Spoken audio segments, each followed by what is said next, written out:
basically what's going to happen is that Norman is going to explain all of these. So Norman will do an overview of the workforce development boards, the MOUs, the America's Job Centers, everything down to items number 6.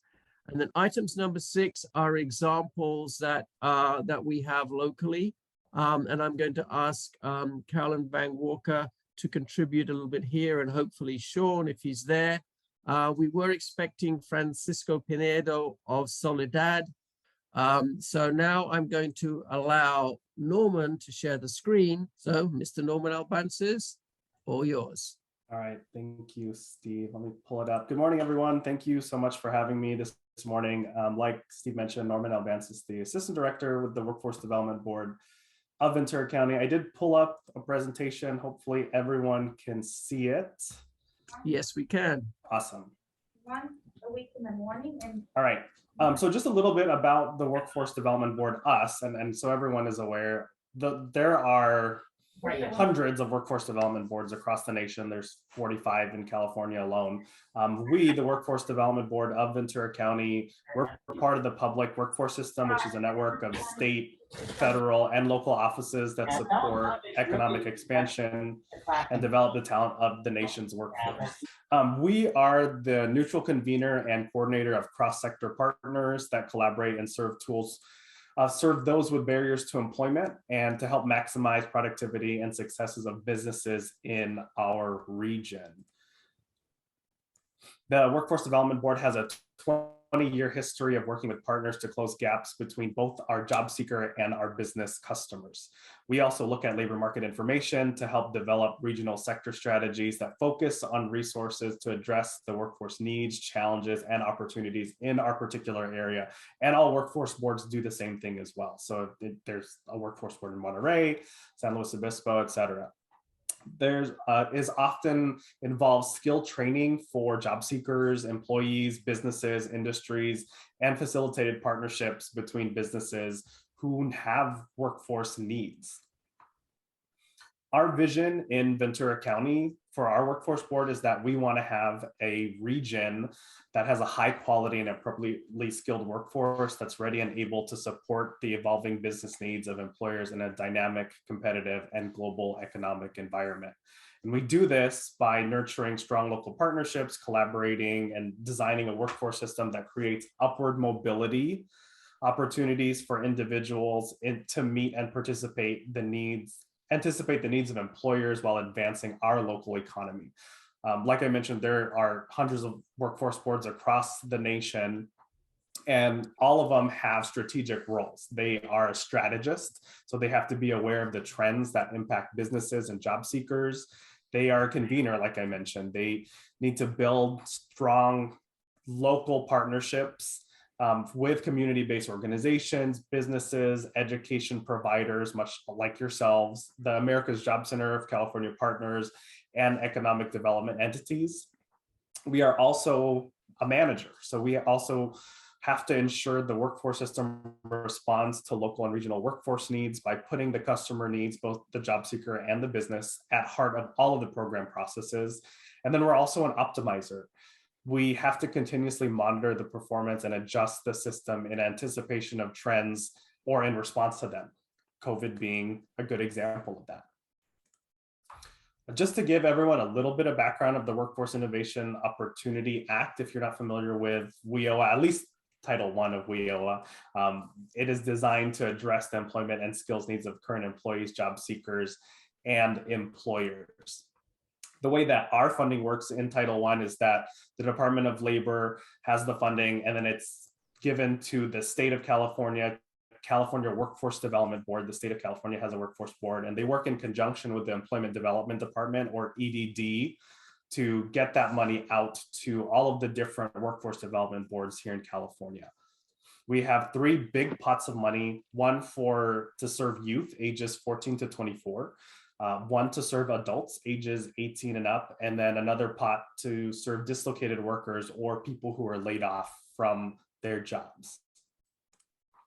We do this through our America's Job Centers of California, the AJCCs, or the one-stop centers, if you hear them. The AJCCs are provide free help to job seekers and businesses for a variety of career and employment related needs. Our AJCCs in Ventura County are located both in Oxnard and Simi Valley.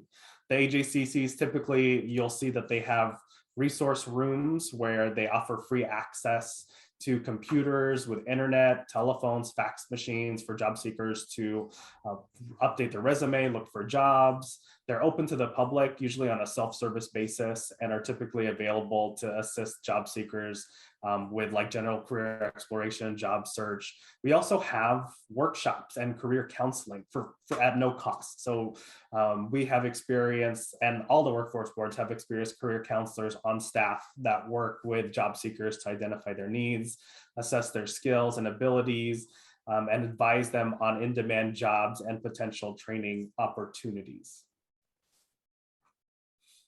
And I think just to kind of round this part of the presentation out, workforce boards do have to be conveners, and a key responsibility of a workforce board is to engage stakeholders across all the sectors to increase collaboration, better utilize existing services, ideate improvements to existing trainings and systems. So there are several partners that we have to work with as a workforce board to ensure that we're meeting the needs of both the job seekers and employers. So we have to work with community-based organizations, government, industry sector leaders, labor, economic development entities, and education partners like yourselves on the call today.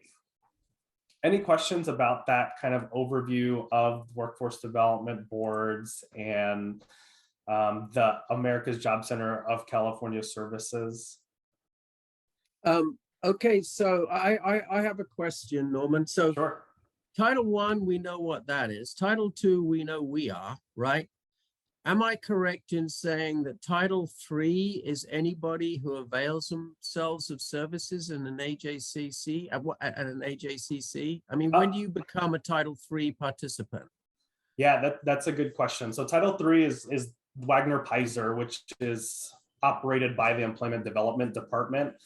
You can think of it that way. So if someone goes into the job center and gets services from an EDD staff person, then they would be a Title III participant. And how would that be documented? Since we're supposed to be co-enrolling with the different titles, I know the emphasis is on Title I, right? Which is easy. If you're Title I, you're a participant, you've been enrolled. Just the same as Title II, the participant has been enrolled. Would enrollment in Title III be the establishment of a CalJobs account? Yes and no. So that's a great question. It depends on what you do in CalJobs, and I don't want to get into the weeds too much. But if they do some sort of like substantial service in CalJobs, then they would be enrolled in Title III. And it's pretty simple. So yeah, I mean, they would create a CalJobs registration, but they do have to have more substantial activity in the system, more than just creating an account. Okay, so how would we, I mean, if we were to do that, how would it be documented then? How would we know when someone's counting as co-enrolled in Title III?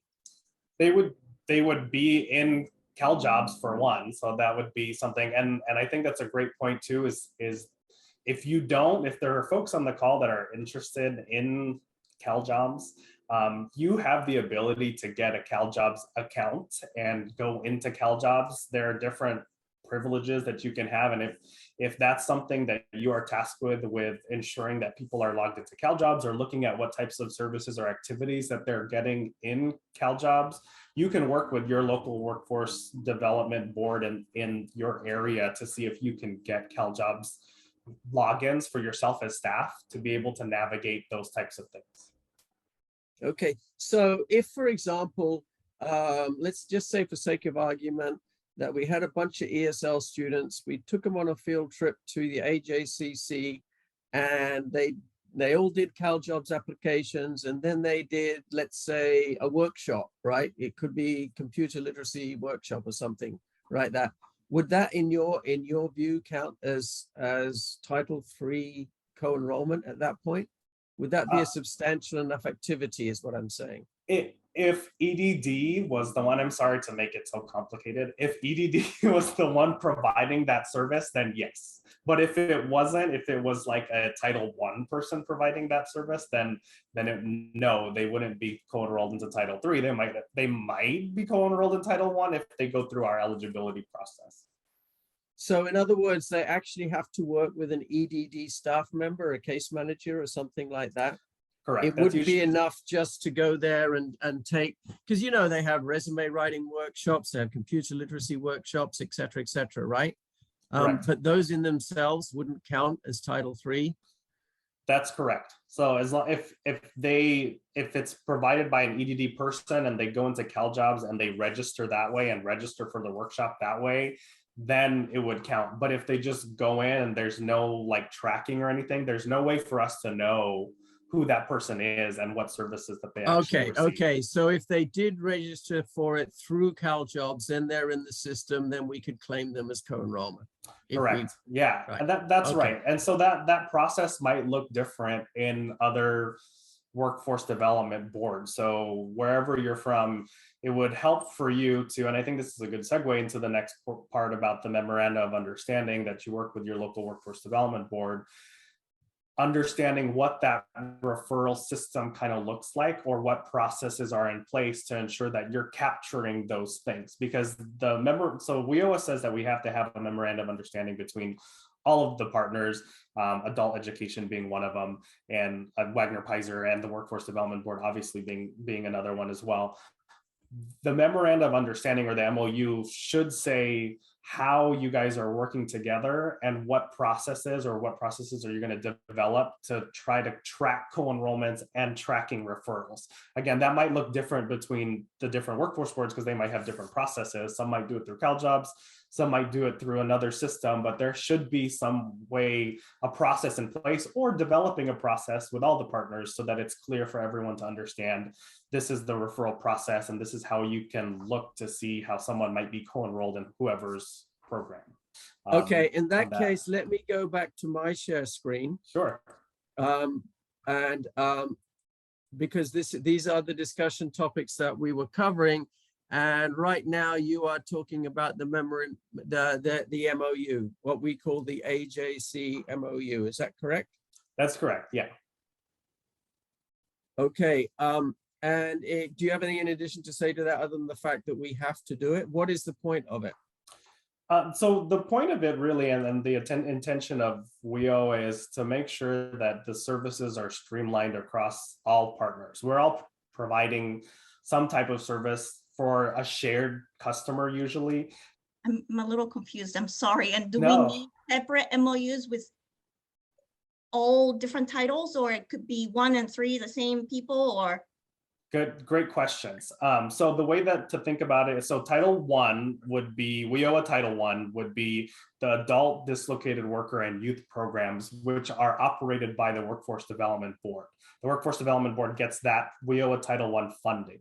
Title III is the Wagner-Peiser Act of WIOA, which is administered by the Employment Development Department. So they're completely separate, but they have to work together. That's the thing. Like, so the America's Job Centers of California, or the AJCCs, they can't exist without a Title III staff in them. Like, they have to be co-located. They have to work together. And that's what WIOA says. So that I can see why that there might be some kind of confusion about who does what. And it kind of gets a little more confusing too, because the Workforce Development Board does Title I, but then they might contract out certain services like the adult dislocated worker and youth services. So then you might have community-based organizations or private or nonprofit organizations operating that as Title I, even though that the Workforce Board is still the overall administrative entity for that particular grant funding. To take your second question about the MOU, the Workforce Board is responsible for developing the MOU and bringing together all those mandated partners. So EDD is one of them, and Housing Authority is another one, Job Corps, Youth Build, Second Chance programs, all of these things. The Workforce Board is required to facilitate that partnership and develop the MOU for the whole partnership. So there would only be one MOU for that workforce area. So if you're like in Monterey Workforce Board would have an MOU for all the partners in Monterey. Same thing with Santa Barbara, same thing with San Luis Obispo, same thing with Ventura County. We would all have our own MOUs for our particular area. And all of those partners need to sign on to it. So you as an adult school or whoever would sign on to that MOU in addition to like EDD signing on to it, Title I, Title IV, Department of Rehab, all of the partners that WIOA says you have to have as part of that MOU need to sign that one MOU for that particular area. I'm still a little confused, but I think we're covered because we have this MOU with the Workforce Development Board. Is that right? So I don't have to worry about other titles? No. Okay, great. Thank you. In a word, your MOU is an MOU with all the agencies that it's not just the title agencies, it's all the agencies that work with those titles, right? Are all included in it. I would point out that adult schools can be Title I contractors. Carolyn will probably mention the fact that VACE was a Title I contractor. And we are particularly well suited to be so if you can put up with the Title I, the Title I requirements, which are somewhat onerous. But in any case, I've always thought that adult schools are perfect for Title I youth programs because we actually have the out of school youth, which are the hardest population to reach, coming to us. Just as an aside. Yes, that's a great point. And there are some adult schools that are Title I providers in throughout California, and I'm sure throughout the nation too. There's a question: is the MOU a public document that we can see? Who do we contact? I mean, yeah, it is public. I would check with your local workforce development board, whatever county you're in, to see if you can just get a copy of it. Should we move on to the AJCC? Let's do that, Norman. Yeah, sure. I did kind of touch on the AJCC a little bit in my presentation. Again, the AJCCs, they are job centers in your area that the Workforce Development Board operates their programs through, particularly the adult and dislocated worker programs. When we say adults ages 18 and over, and then dislocated worker, people who were laid off from their jobs and need help finding another job. There are various services that can be provided through the AJCC. One, you might hear the term basic career services, which is basically services that are universal and available to anyone. So if they go to the workshops, like Steve was mentioning, or if they go in, they just want to help with their resume, or they need to revise it on their computer, or they come in, if they want to go in and look at job postings or job leads, those are kind of universal self-service services that anyone can access and can just walk in. In Ventura County right now, though, if there are some folks from Ventura County, unfortunately, ours are closed to the public just for the next few weeks because of the coronavirus pandemic. But you can also get what they call individualized career services, which are kind of more one-on-one intensive services where people, they'll typically, they have to go through an eligibility process in order to get those types of one-on-one services, but they can access more intensive services like classroom training, on-the-job training opportunities, paid work-based learning, paid work experience, paid internships, supportive services if they need help with mileage or bus passes, gas cards for books, etc. I think the biggest thing that people usually get from us when they do enroll into the program is that they have the ability to go to a training program that is in alignment with their employment goals that we can pay for up to a certain amount. Workforce boards, it depends. They might have different policies and might have different limits and might have different course offerings, but training is one big thing that we do and that we can help out with, which is a kind of a good segue to go into the eligible training provider list, or the ETPL. That's how we are able, as workforce boards, that's how we're able to send people to these types of trainings. There's a eligible training provider list, or the ETPL, that's maintained, that workforce boards, every different workforce board maintains it for their own different area. That's the way for us to be able to send people to training. That's, if you think about it, that's kind of like our procurement vehicle to be able to say that these schools on this list, we vetted them, they are approved and follow this process, and we're able to send them to these types of training. There are a lot of other requirements around the ETPL, but I think that's the kind of the gist of how the ETPL works. And I think we were going to talk about a little bit more about like how you're using it, if you're on it, what questions you have, how to get on it.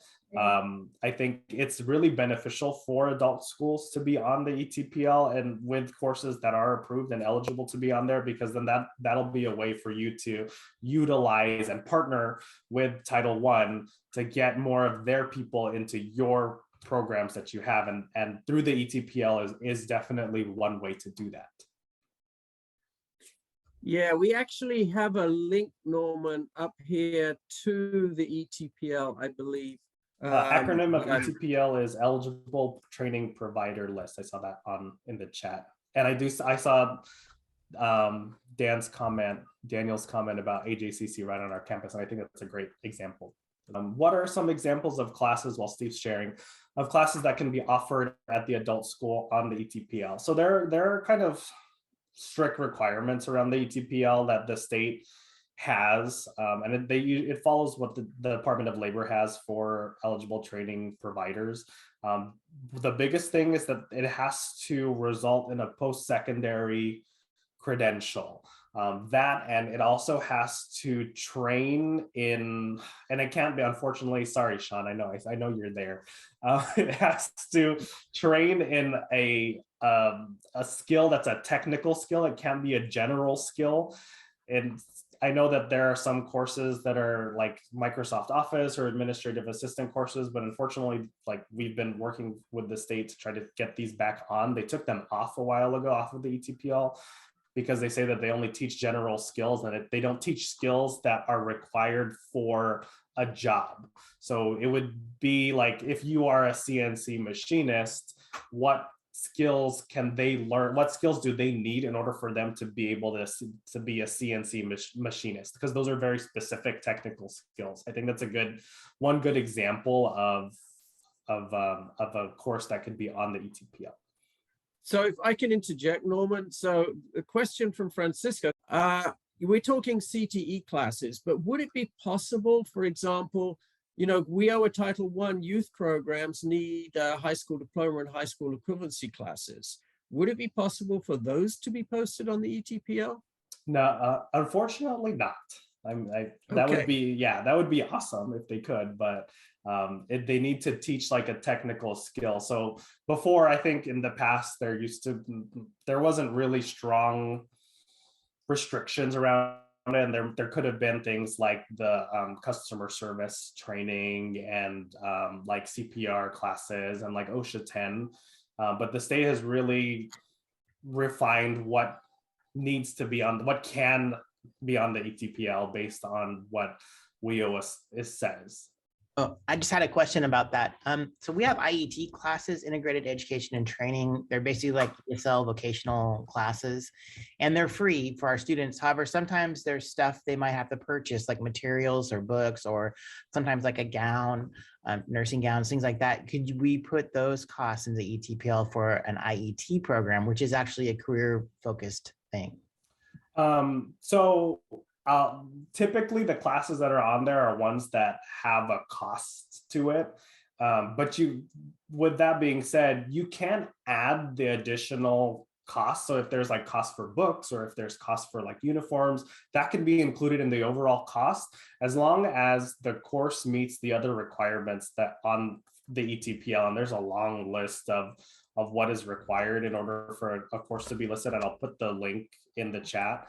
I believe we have a slide that we'll come to later that shows us that, Todd. And Todd, actually what you're doing there, in my view, an IET class that is on the ETPL is really the holy grail of IET, because if you get it on the ETPL, you've met all the requirements. Corey or nobody can contradict you and say this is not a bona fide IET. So I'll ask you to talk a little bit more about that later, if you don't mind, Todd, because that is one of the topics that we were going to get to.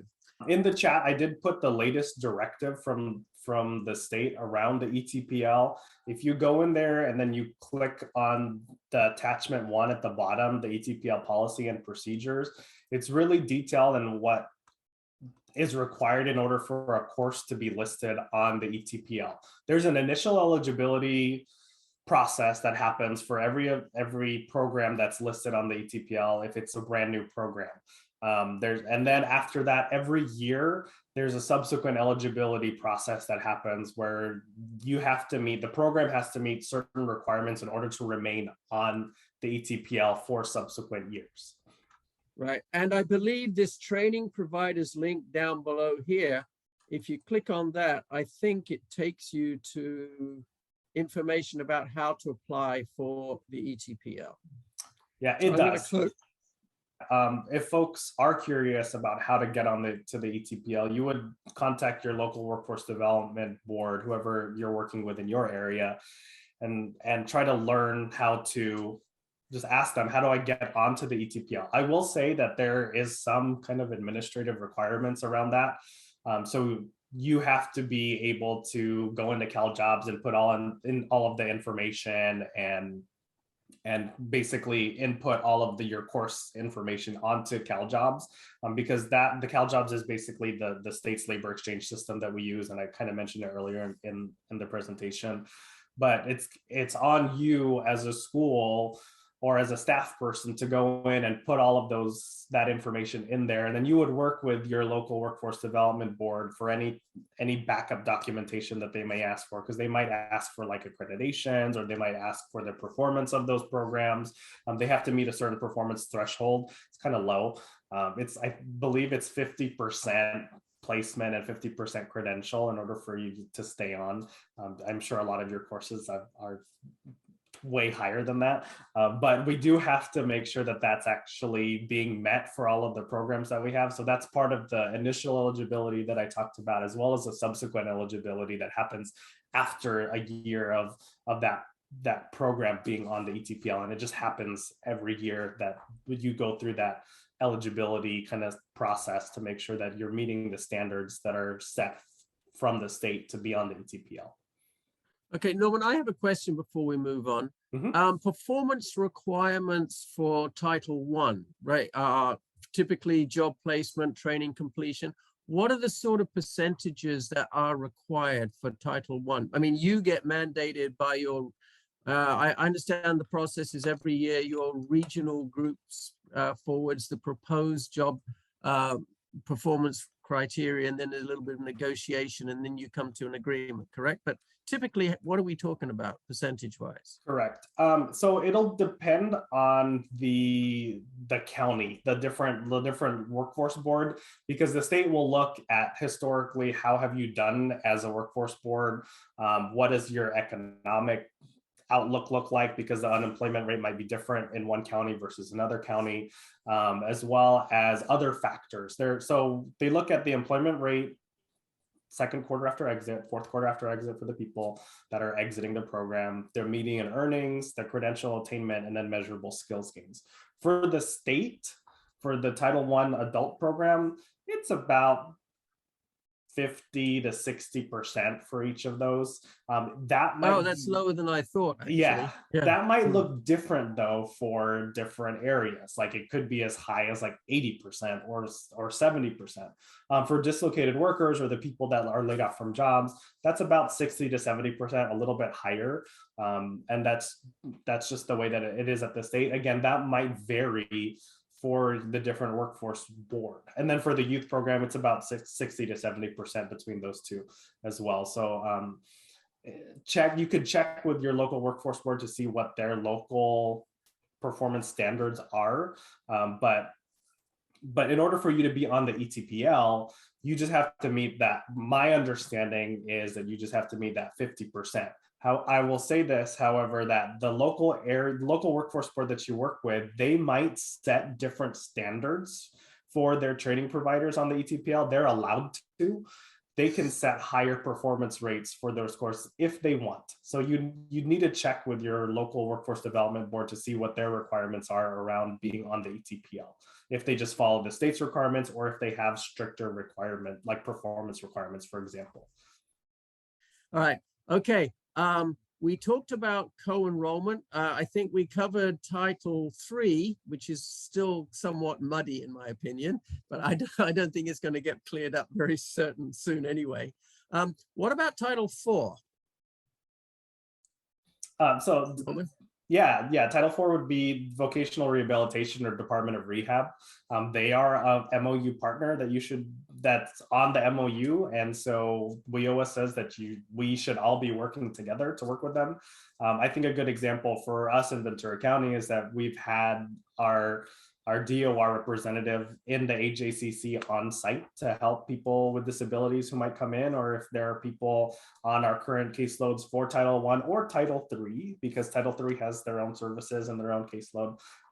They can work with Title IV Department of Rehab to see what kind of services that those individuals might need assistance with. I think that's a good example of working with Title IV. Some of you might have a good relationship with Title IV as well. They provide a lot of similar services to Title I as well, but it's very specific to people with disabilities, and they have trained staff to work with people with disabilities in a really successful and strategic way. Okay. So having said that, thank you very much, Norman. I would like to move on to some examples of partnerships here. And the first one that I would like to address, well, actually, I would like Carolyn to address, is the Ventura County Adult Ed Consortium's collaboration and coordination with the Ventura County WIDIP. So Carolyn, I believe you're here. Yes, I am. Hi, nice to see you all. Hey, good morning, Carolyn.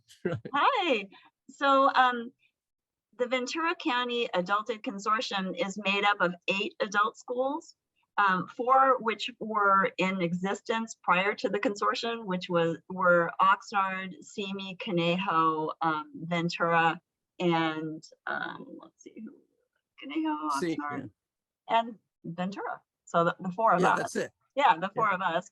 And then when the consortium was born, we were able to actually start 4 more little fledgling adult schools, and then now they're in the consortium. So we've got Ojai, Moore Park, Santa Paula, and Fillmore that are part of this. And so all of us work together along with the County Office of Education's adult program and the Community College's nonprofit program, their non-credit program, in order to provide services to the adults in our region. And so that group meets just like you folks have your consortium. We all meet together. And one of the things that we try to do is we try to support our local workforce development board, because they're doing the same thing that we're doing. They're looking at the region, they're deciding which programs we need to be focusing on, where the high demand jobs are, and what kind of training we need to be providing, and which businesses we need to be working with to develop new training programs. So right now we're in the midst of doing our 3-year plan. And so as we're doing that, we're also looking at the strategic plan of our local workforce development board to try to align the initiatives to make sure that we're providing training in the high demand areas, to make sure that we're supporting the grants that the workforce development board has been really successful in obtaining. And so that's what we're doing at this point. It's been kind of difficult during COVID for all of us, because enrollment has been down a lot, and because normally under these circumstances, we are at the AJCC. Our group in Ventura, we provide classes, and so does Oxnard at the AJCC. So Oxnard's been providing ESL classes, and we've been providing computer literacy classes, and in the past also a job developer to support all of the consumers, all of the folks, all of the adult ed students that are coming in to the AJCC and that also are attending our program. So that's kind of our relationship. And Carolyn, can you share what your personal relationship with the WIDIP is? Sure. So Ventura Adult Ed has a long history of working with the Workforce Development Board when they were the WIB. It started with Barry Tronstadt, he was the representative for all of the adult schools. Then Teresa Johnson, when she was the principal, became the representative. And for the past 3 years, I've been the representative of the Workforce Development Board for adult schools. And so right now I attend those meetings.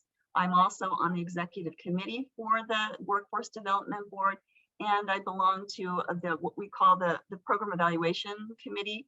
So we look at things like the grants, the youth grant, the dislocated worker grant, the PDE grants, and we are evaluating to see how are we doing with the measurements, how are we doing with the benchmarks, what can we do to make those grants be more successful, how can we serve these people that have been identified as having special needs in our area with the adult schools. I think you covered the AJCC workshops. P2E is the Prison to Employment grant that VACE currently has, and I believe Sean is overseeing that grant.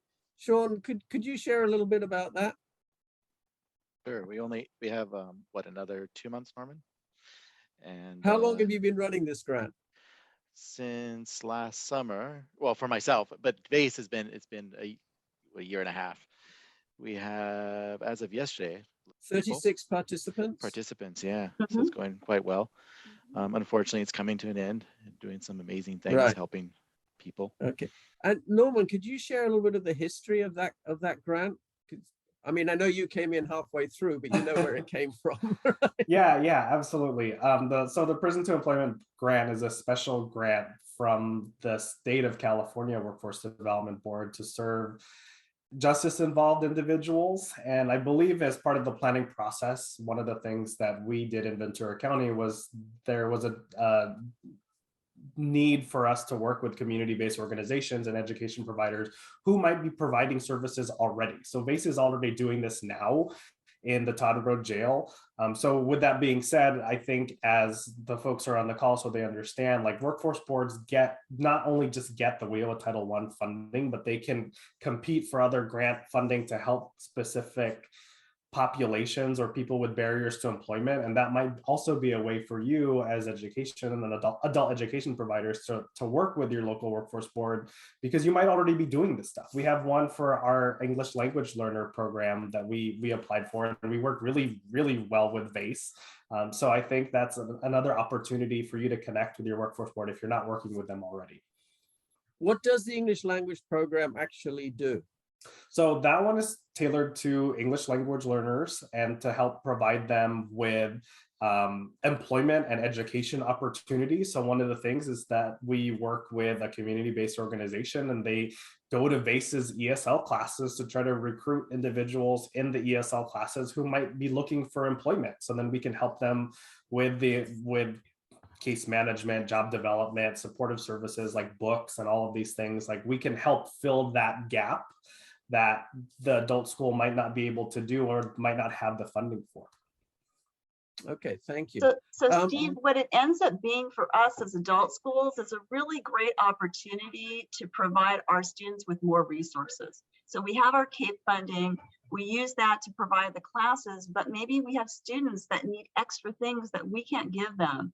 And if we work with the Workforce Development Board and the people that are doing these grants, like CET is doing the English Language Learner Grant, we can help our students to be able to get things that are going to make them more successful and that are going to make it so that they can participate in more training beyond what we're offering while they continue to attend our classes. So it's a win-win. It is a win-win. I mean, I know for a fact that the Prison to Employment grant, we were able to pay for high school equivalencies with that funding. We were able to provide work clothes for participants. And I believe the ELL grant also, in addition to providing services for them at the AJCC, provides some sort of support as well to those ELL learners. So, so Carolyn, the next one, since this is definitely your area of expertise, DOR referrals. One of the issues that people say is the question of referrals. I mean, Francisco brought that up as one of the challenges, is referrals to and from, how to track them, how to make them. Can you let us know your experience of your work with DOR? Well, we have a long history of working with the Department of Rehab for our career technical education programs and also our high school diploma and high school equivalency. And I think the way that we work best is by showing them what our results are, showing them, you know, what we can do, making presentations to them, meeting with their counselors so that they can see the types of programs that we have at adult schools. And then also doing what we were talking about with the English Language Learner Grant is we have opportunities here at Adult Ed where, for instance, our program is accredited by the Council on Occupational Education, which means that we are allowed to provide Pell Grants to our students. Many of the students that are coming through the Department of Rehabilitation need additional funding to be able to participate in programming. So we're able to offer them a Pell Grant so that the DOR can use their funding to provide supportive services while they're attending classes here. We're also able to work with the Workforce Development Board. They have a new grant that is a Disability Employment Accelerator Program. So we just invited the group that is doing that, which is Managed Care Solutions, to our consortium meeting so that they could provide to our consortium meeting members information about how they can provide supportive services, paid work experience, on-the-job training to folks that are just having disabilities. So that what we're planning to do is take the students that are coming to base that are participating in our career technical education programs, which are in high demand areas. We're providing them with work placement. We're providing them with all of the things that we normally do for our regular students. Plus then, as they're graduating, we're using this other grant to be able to help to give them additional tools that we may not be able to provide. So it's just another way to braid those funding sources to make sure that we can support everybody. I think the Department of Rehab likes working with our program because we're providing them with monthly progress reports so that they can see how their students are doing. And because we're having great success with the placement and completion rates here at Adult Ed. Our programs seem to work well because they're flexible, open entry, competency-based. And so if a person from Department of Rehab, students coming in and they're having difficulty and they need to put a hold on their program to take care of an issue, they can do that and then they can come back to the program and complete it. So I think that's one of the ways that we work well with Department of Rehab is making sure that they understand what we have to offer, having them come to our programs and having assessments for their students the first couple of weeks that they're here to check it out, see how it's going. If it's working well for them, then they can continue. If it's not, then it's just a free assessment so they can see what it would take to be able to participate at a later date. So moving right along now, we're kind of getting through time here. The ARC MOU. Now, tell me, Carolyn, is the ARC part of the AJCC MOU? Actually, the ARC MOU is for us to be able to provide training through our CAPE funding to the adults that attend the ARC program of Ventura. So for like 30 years, we've been partnering with them. We've been providing instructors or we've been providing materials so that they can keep those classes going and we can provide them with work readiness training, community awareness training, independent living, self-care, those types of things through that ARC MOU. And those participants are enrolled in VACE's, well, Adults with Disabilities CAPE program, but also WIOA ABE program, correct? Yes. Yeah. In fact, they earn a lot of, they make a lot of gains. Yes, they do. They do. Yeah. Okay. All right. Okay. Thank you. Thank you very much. Francisco, are you still here? Hey, Francisco, I know this is very short notice, but could you tell us a little bit about your coordination with the WIDIB that you shared with me, in particular your community health worker class? That sounded really interesting. So that one was a prior to COVID, it was a class that was in partnership with the Workforce Development Board and also our adult school. And so it was a class to prepare students to be, precisely that CHWs, community health workers.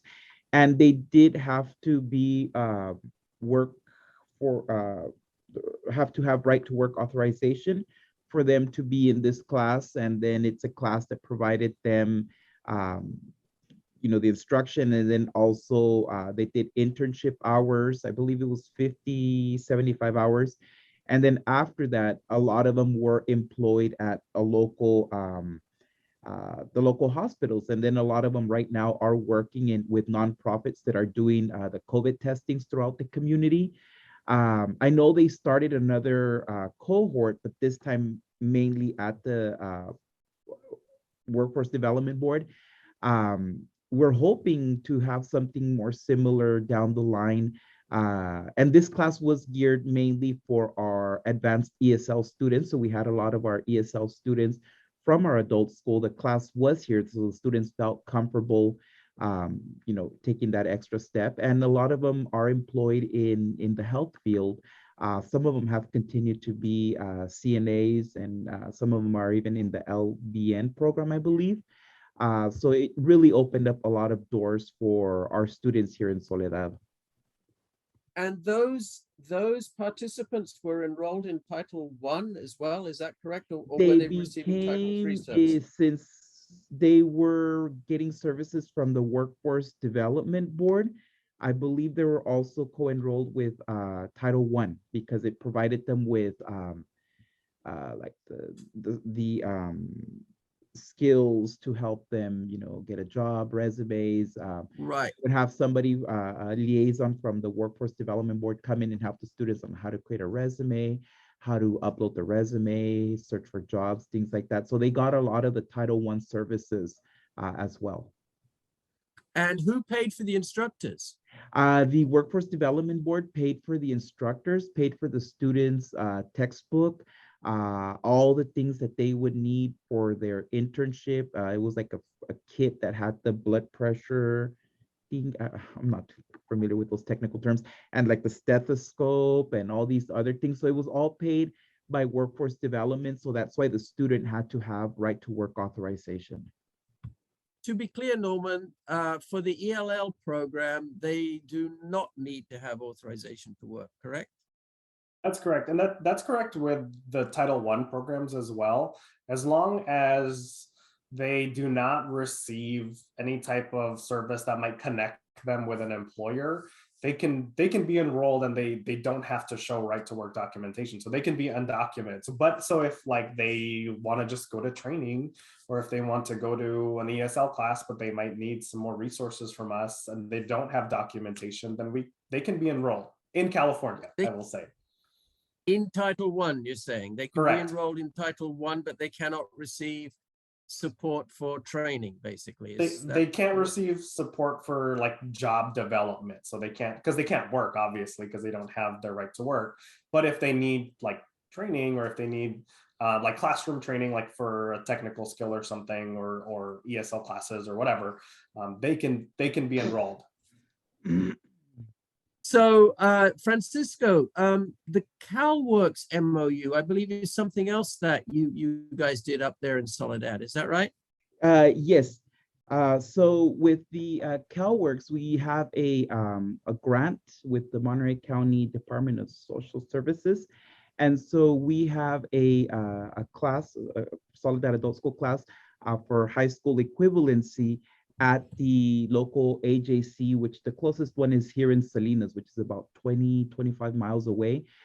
So it mainly serves students who are CalWORK recipients who are going to be in the program for, I believe I want to say 10 months or 2 years, something like that. Because of COVID, everything kind of changed on their end. So these students are going to be in the program, and the goal is for them to get the high school equivalency. And the instructor is paid with this grant.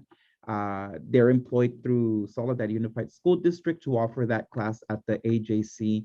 And then those students also receive Title I services, because being at the AJC, they have access to like using the computer. I don't know if right now they do because of the current situation, but they would have access to their computer lab, have access to if they needed help registering for CalJobs and other training opportunities that were offered there for the students. So if I'm correct, Norman, that would actually be Title III rather than Title I. Is that right? So it depends. It depends. It Okay. All right. All right. Okay. All right. Thank you. All right. And lastly, Francisco, you do provided job readiness workshops. Is that your school providing them at the AJCC? No, that is actually from the AJCC to those students enrolled in our school. Oh, so you have students in your school going to classes at the AJCC? Yes, from as far south as King City, Salina, like all throughout the county. Okay, thank you. All right, so these were all included as examples of how you might collaborate and coordinate with your WIDIB and your local AJCCs. And the last bullet point there was one that I stuck on, which is IET, because as I mentioned earlier, really, and I think Jay brought this up in a meeting, because of all the criteria that you need to be on the ETPL, if you got your IET class on the ETPL, you would definitely meet all those criteria. And in addition, you would have a vehicle for promoting it more widely than you normally would. And at this point, I'd like to go back to you, Todd, because it seems like that you are in a position to talk about this. We do a personal care assistant class, which is taught by our CTE instructor. She also teaches our CNA class. And we have the IET or the IELCE teacher as well. And we're doing two different models. One is a push-in where so we have two different CTE teachers teaching the same class. So one teacher, it's a push-in. So it's the same IELCE or the ESL part of the class is one teacher who does both classes for two different CTE instructors. So one's a push-in, she's in the class with the students at the same time. And another one is kind of a pull-out where the students meet with the teacher at a different day and then goes to the class the other day. And so both those classes are free. We don't charge for either one of those classes, but there are some costs, things that the materials the students need to purchase, which is what we were hoping to put on the ITPL, the list. ETPL. ETPL, thanks. Sorry, too many acronyms here. This is adult ed. We love acronyms, don't we? That's right. Yeah. So I would like to thank you, Norman, for attending, and thank everybody else for their contributions.